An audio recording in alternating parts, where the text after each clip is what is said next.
The evening air in the small coastal town of Blue Harbor carried the scent of salt and coffee. Inside the Blue Harbor Cafe, the light was warm and calm, and people spoke in low voices. Ethan Cole sat by the window, waiting for his 8-year-old daughter, Lily, who was finishing her piano lesson down the street. He was a single dad, a carpenter, and a quiet man who liked things simple. He was dressed in a clean checked shirt, his hands rough from sanding wood all day. A cup of black coffee sat on the table, half empty, and a small smile appeared on his face whenever he glanced at the old photo of Lily he kept in his wallet. It was a normal evening until he noticed a woman sitting a few tables away. She had brown hair tied neatly and wore a dark blue dress that made her look graceful, not showy. Across from her sat a man in a gray suit, his phone face down on the table, though he kept glancing at it between sentences. The woman was smiling, but her eyes told a different story. She looked trapped, as if she wanted to be anywhere else but there. The man leaned forward, talking too loudly, laughing at his own words, and ignoring her polite hints that she wanted to leave. Ethan watched for a short while, unsure whether to step in. He knew that look, the one people wore when they were trying to stay polite while feeling uncomfortable. He had seen it before when customers pretended interest in his work just to haggle the price. But this was different. The woman's hand held her cup tightly. Her smile faded a little more each time the man tried another joke or reached across the table to touch her wrist. The moment their eyes met, she looked at Ethan as though asking for help. It was not a long stare, but it was clear and desperate enough. Something inside him stirred. He was not the kind of man who liked to cause a scene. But something about her expression tugged at his sense of duty, that quiet voice that told him to do the right thing, no matter how awkward it felt. He took his cup, stood, and walked toward the table as if he knew her. The man in the suit frowned, confused, but Ethan spoke first. "There you are," Ethan said with a friendly grin. "I've been looking all over for you. Lily's teacher said you might be here." The woman blinked, realizing what he was doing. For a split second, surprise flashed in her eyes, then gratitude went along with it, standing quickly. "All right, I'm sorry, I lost track of time," she said in a calm but relieved tone. The man looked between them, clearly guessing what was happening, but too embarrassed to argue. "Oh, you two know each other?" he asked with a forced laugh. "Yes," Ethan replied with steady eyes. "She helps with my daughter sometimes." It was a lie, but it worked. His manner was firm enough that the man backed off a little, tugging his sleeve awkwardly. "Well, I didn't realize she had company waiting," the man muttered. He forced a smile at the woman. "Maybe we can do this another time." She gave a polite nod, still pretending, but already inching toward the door. Ethan guided her gently, holding the door open as they stepped outside into the cool night. For a moment, neither spoke. The sound of the ocean could be heard faintly in the distance. "Thank you," she said at last. Her voice was soft but strong, with the kind of tone that carried both relief and amusement. "You just saved me from a man who believes a no is only a challenge." She smiled, now genuine and tired at once. Ethan chuckled quietly. "It wasn't a problem. Seemed like you needed a quick rescue plan. You read that right?" she said. "I didn't expect to need one, but your timing was perfect." Then she paused, holding out her hand. "I'm Claire Hart." He shook her hand carefully. "Ethan Cole." "Nice to meet you, Claire. Do you often save strangers like that?" she asked, teasing lightly. "Not usually," he said. "Just seemed like the right thing to do." They began walking toward the streetlight, where his truck was parked. Claire's car was nearby, sleek and black, though Ethan did not notice the luxury of it. To him, she was just someone who needed help. She looked at him curiously, seeing the calm strength in his quiet manner. He looked like someone who had seen hard days but carried no bitterness in him. Before leaving, Claire turned to him again. "Owe you a coffee next time for being my unexpected hero." Ethan shook his head gently. "You don't owe me anything. Just glad you're okay." She smiled again, her eyes meeting his with a warmth that lingered. No. Then she drove away into the soft glow of the evening lights, while Ethan stood for a moment watching the car disappear. He didn't know that this small act of kindness would begin something far greater than either of them could imagine. He only knew it felt good to help, and that maybe, just maybe, that night had changed something in both of their lives. The morning light touched the small town gently as Ethan stood outside his workshop. The sound of waves carried up from the shore nearby. The place smelled of sawdust and fresh wood shavings. He loved that smell. It meant work, purpose, and peace. Inside, wood pieces waited to become chairs or tables. He had a few orders lined up, and his hands moved with a steady rhythm shaped by years of careful practice. Since that strange evening at the cafe, Ethan had found himself thinking about the woman he helped. Claire Hart. Her name still sounded soft in his thoughts.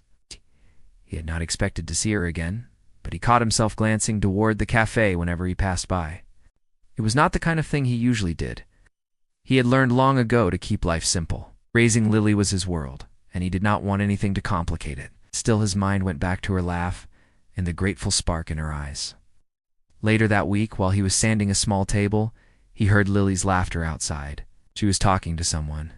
When he stepped out, he found Claire standing there holding a paper bag from the bakery. She looked even more graceful in the morning sun, her brown hair loose this time, her smile bright but shy. "I brought breakfast," she said lightly. For my local hero, Ethan was caught off guard but smiled. He didn't have to. "I wanted to," she said. "I was passing by and thought maybe you could use some company." Lily grabbed one of the pastries with a big grin. "Do you know my dad, Miss Claire? You met at the cafe?" Claire replied kindly. "Your dad helped me out." The three of them sat on an old wooden bench outside the shop. Eating sweet rolls and sipping tea from cups Ethan fetched from inside. The talk came easily. Claire asked Lily about school and her piano lessons. She asked Ethan about his work and watched the way his hands moved even when he was talking, as though he carried his craft in every gesture. When Ethan talked about furniture, his tone changed. It became lighter. "I like working with my hands," he said. "Each piece of wood has its own shape and story. You just have to respect it." Claire nodded with real interest. She had grown used to hearing people talk in numbers and strategies about deals and markets. This was different. It was simple and honest. She admired that. She hesitated for a moment, not wanting to reveal too much about her own world, but asked, "Do you sell your work only here in town?" "Mostly, yes," he said. "Sometimes tourists buy a few things in summer." "I keep it small. It's how I can be around for Lily." Claire smiled at that, said it so naturally, without complaint, as if fatherhood was a craft too, one he tried to perfect every day. As the morning passed, other customers came to look around the shop. Claire stayed, helping Lily arrange little figurines on the shelves while Ethan spoke to a man about a new commission. Watching them together filled something quiet in her. The laughter between the two was easy and kind, and she could not remember the last time she had felt that same warmth. When the customers left, Ethan noticed Claire looking at one of his finished tables. "You built this?" she asked. "Yes," he said. "That one took time. Cherry wood. It's simple, but steady. I like things that last." She ran her fingers along the smooth surface. "It's beautiful. The world needs more of this kind of work," Ethan chuckled. "Most people prefer things they can buy faster and cheaper." "Not me," Claire said. "I like knowing something was made with care." There was a pause, a soft one, the kind that didn't feel awkward, only peaceful. When she left, she gave Lily a wave and promised to visit again. Ethan watched her car pull away, wondering why everything felt a little brighter after she came. Over the next few weeks, she did return. Sometimes she stopped by with coffee or pastries. Other times she simply talked with him while Lily played nearby. People in town began to notice, whispering quietly, but Ethan paid no mind. Claire's visits became part of his days, as natural as the tide that rolled in every evening. He still knew little about her. She spoke kindly about simple things, never about work or money. He guessed she might be a teacher, or someone taking time away from city noise. She laughed at his guesses, but did not correct them. The truth about her life in the high towers of business stayed locked away. What grew between them was gentle. Their friendship felt unhurried, like the slow building of trust that came from long days of honest company. On some afternoons, they walked the beach with Lily, skipping stones. On others, they sat on the porch swing after sunset, sharing coffee and quiet words. For the first time in years, Ethan felt something he thought he had buried. Hope. It did not come with fireworks or grand thoughts, but settled like the calm after a storm. He had no idea how deep Claire's world went, or how far from his own it stood. To him, she was just a kind woman who smiled when she saw his daughter and listened when he spoke. Yet somewhere beneath those simple days, something had begun to change. Claire was falling quietly for the man who had saved her once and never asked for anything in return. And Ethan, though he did not know it yet, had opened his heart again without meaning to. Claire sat in her car by the shore, looking at the quiet stretch of sea that touched the edge of Blue Harbor. The wind moved through the tall grass, and the air smelled of salt and pine. It was her third week spending time in town, and it already felt more like home than her elegant apartment in the city did. There, her life was full of noise, meetings, phone calls, deals, and faces that smiled only because they had to. Here, in this simple town, people smiled because they meant it. She could breathe. Her phone buzzed beside her. The screen lit up with names from her company board, messages waiting for answers. She sighed, locked it again, and left it in her bag. For years she had been known as Claire Hart, the powerful woman who could take any idea and turn it into gold. It had taken her years to build her company, years of lonely nights and hard choices. Yet even surrounded by success, she often felt invisible. When people spoke to her, they saw the business, not her heart. Ethan was different. He did not know who she was, and that was the most peaceful thing of all. He saw her as only Claire, the woman who visited his shop, who laughed with his daughter, who asked about his woodwork. He made her feel like a person, not a headline. Still, the truth weighed heavily on her. She knew if he found out how wealthy she was, something would change. Maybe he would step back, or maybe he would stop trusting her. The thought scared her more than she expected. That afternoon, she walked to his workshop again. The door was open, and the familiar sound of hammering filled the air. Ethan looked up from the table he was building and smiled. "Back again," he said. "I couldn't stay away," she replied with a half-laugh. "Lily said you were working on something new." He nodded and showed her the frame of a small dresser. "For Mrs. Nolan. She wants it ready before her grandchild visits." Claire moved closer and watched his hands. They were steady, careful, and patient. The smell of polished wood mixed with sunlight drifting through the window. It felt safe there, like time slowed down inside that workshop. When Lily appeared with her knotted braid and curious grin, Claire knelt to help her tie a ribbon on her doll. They talked about silly things like school projects and which ice cream flavor was best. The room echoed with soft laughter. Ethan watched from the table, smiling faintly at the sight. Claire looked up and caught his gaze. For a moment, something unspoken hung in the air. Just a quiet understanding. She quickly looked away, though her heart had already begun to quicken. Later, when Lily went to play outside, Ethan wiped his hands on a cloth and turned toward her. "You look deep in thought today," he said. "Just thinking how peaceful it is here," she answered. "I forget the world can be like this, calm, kind." "It's not always calm," he said. "But people here try to take care of each other. That makes it bearable." She smiled softly. "You make it sound easy." "It isn't easy," he said, "but simple things usually help." "Good work, good company." The words settled between them, warm and honest. Claire felt something stir again. She hadn't realized how much she needed kindness that had nothing to do with gain. By evening, the sky turned golden. They stood outside, watching Lily chase the wind. The waves sparkled in the distance. Claire wanted to tell him everything then, to explain who she really was. Her chest felt tight with the secret. But fear stopped her. His respect mattered too much. She did not want him to see her as another person who used money to fix what could not be fixed. When it was time to leave, Ethan walked her to her car. "You should come to the festival next weekend," he said. "It's small, but Lily and I go every year. Music stalls, silly games. You'd like it." "I would love that," she said with a smile that reached her eyes. "Thank you." After she drove away, Ethan stood for a while, hands in his pockets. He was drawn to her more than he wanted to admit. She was gentle, yet strong, and her laughter filled the quiet corners of his life. Still, he reminded himself to stay careful. He had lost enough once before. Love was a path he did not plan to walk again, but something about Claire made that promise feel harder to keep. That night, Claire sat by her apartment window, far from the shore, yet all she could think about was Ethan's steady voice and Lily's laughter. For years, she had been surrounded by wealth and success, yet never by people who spoke with such truth. She wondered what would happen when he learned who she really was. For now, she kept that truth close, like a fragile secret. She told herself it was only friendship, yet her heart already knew better. Something deeper was beginning to form, gentle and unstoppable, like the tide she could not hold back. The morning of the spring festival arrived bright and full of color. The streets of Blue Harbor were lined with ribbons and small flags. Children carried balloons, and the smell of fresh popcorn and roasted corn filled the air.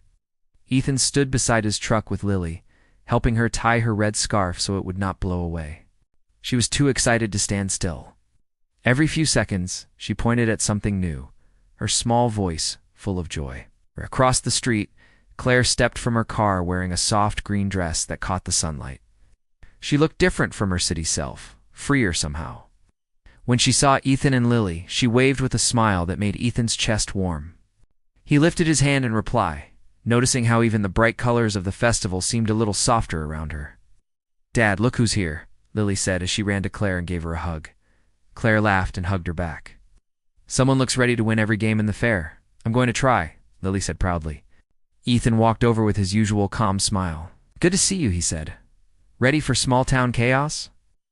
"I think I can manage that," Claire said. "It's a nice change from city meetings." They walked together through the festival grounds. There were stalls selling handmade crafts, jars of jam, and old toys. The band began to play cheerful tunes near the square. People waved at Ethan, and some looked curiously at Claire. In a town like Blue Harbor, everyone knew everyone, so a new face always drew attention. Claire sensed the glances and wondered what stories were already starting. But the way Ethan walked beside her made her feel steady, as if none of it mattered. They stopped by the game booths, and Lily persuaded Ethan to win her a stuffed bear by throwing rings over bottles. He missed the first 2 times, but on the 3rd try he landed one perfectly. Lily cheered, hugging the bear close. Claire laughed at the scene. "You make it look easy," she said. "Pure luck," Ethan replied. "I think Lily was crossing her fingers for me." Warm laughter followed. It was simple, real, and full of life. For a few hours, Claire forgot the world outside this little town. She walked beside them, helped Lily choose sweets, and even joined a group dance on the village green. Ethan hesitated at first, but gave in when Lily pulled his hand. It had been years since he had danced. Steps were slow, but he smiled as Claire laughed beside him. When the sun began to dip and the sky turned gold, they sat near the dock watching the water. Boats rocked gently, and lanterns began to glow one by one. Lily nibbled on caramel popcorn between them, half asleep with contentment. Claire looked across the calm bay. "It feels like another world here," she said softly. "No noise, no rushing. That's why I stay," Ethan said. "It's not fancy, but it's honest. People look out for each other here." She turned toward him, seeing truth in his eyes. "Oh, you make it sound so pure. Do you ever miss anything from before?" He took a deep breath. "Sometimes. My wife loved music festivals like this. She's been gone 5 years now. Lily was only 3. After losing her, I thought happiness was something I had to give up. But then Lily would laugh, and life kept asking me to try again." Claire felt her throat tighten. She wanted to reach out, to take his hand, but held back. "You've done well for her," she said with quiet respect. "She's a wonderful girl." Ethan nodded. "She keeps me grounded. Means everything I do has a reason." There was a comfortable silence before Lily yawned and leaned against him. Claire smiled gently at the sight. Family. That was what she had been missing without even realizing it. Not the blood kind, but the kind built by care and trust. Later, as the sky deepened into soft gray, townsfolk began lighting small paper lanterns and letting them float upward. Claire watched the lights rise and flicker above the water. Ethan handed her one. "Make a wish," he said quietly. She thought for a long moment before whispering to herself, "For courage." Then she set her lantern free. When she looked back, he was watching her, not the lanterns. Their eyes met, and something unspoken passed again between them. Not the quick pull of new attraction, but something steadier, deeper. As the festival ended, Ethan walked her to her car.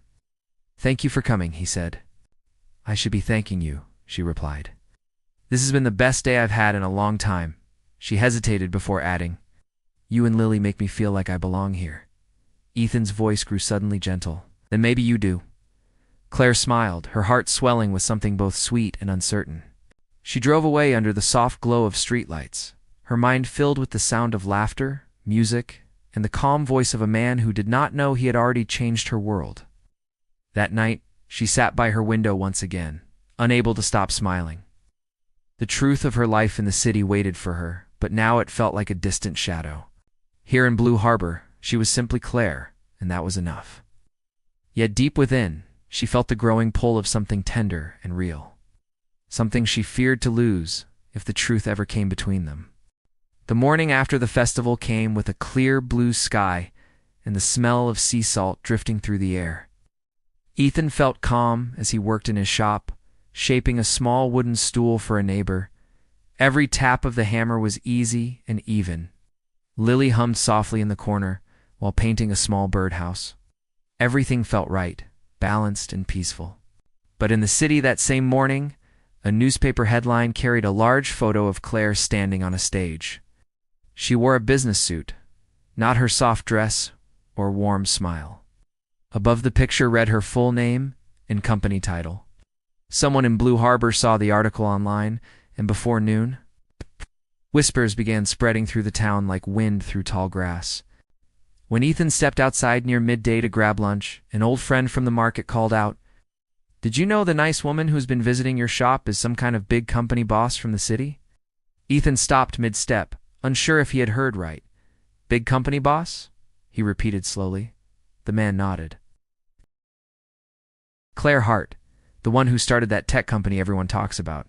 Guess she's worth more money than the whole town put together."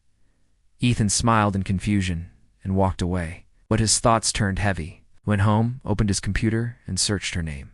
The screen filled with images and articles. It was her, without question.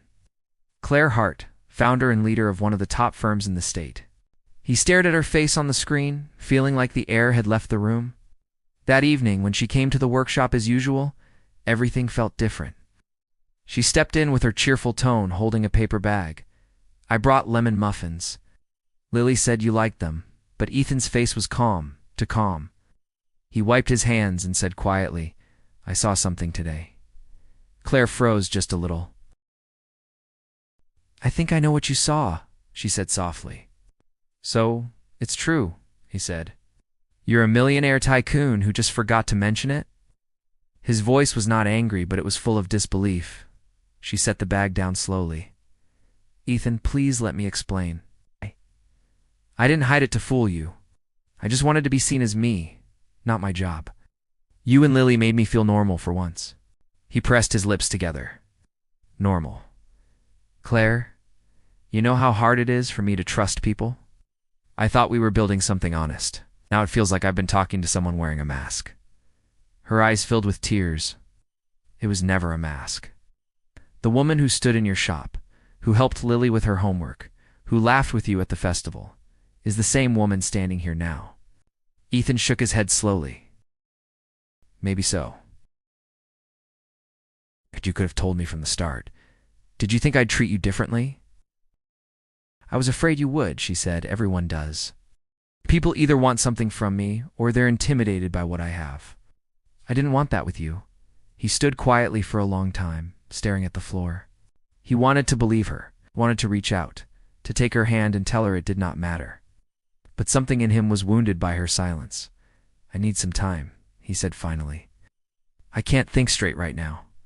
Claire nodded, her voice trembling. "I understand. I'll give you the space you need." She turned to leave, but her steps slowed near the door.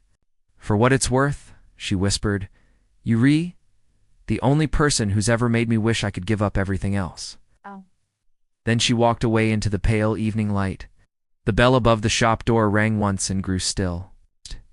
For the rest of the night, Ethan tried to work, but the sound of the hammer no longer felt steady. Lily came in and asked if Claire was coming back soon. He only said, "She's busy tonight," not knowing how to explain to a child what trust and secrets could do to grown hearts. Claire drove to her apartment near the city. Her hands shook on the steering wheel. She looked at the tall buildings ahead but felt no pride, only emptiness. The very life that once seemed like success now felt like something heavy and cold. She thought of Ethan's eyes when he realized the truth, full of surprise and quiet hurt. She wished more than anything that she had told him sooner, that she had been braver. In Blue Harbor, Ethan sat by the window of his small house. The night was silent except for the gentle sound of waves beyond the hill. He still cared about her. That made it worse. Because now he didn't know what to believe, whether she belonged to his simple world or whether she had only stepped into it for a brief moment of escape. The stars above Blue Harbor were clear that night. Neither of them slept well beneath them. And though they were miles apart, both wondered the same thing: if the truth had broken something that kindness and love could ever fix again.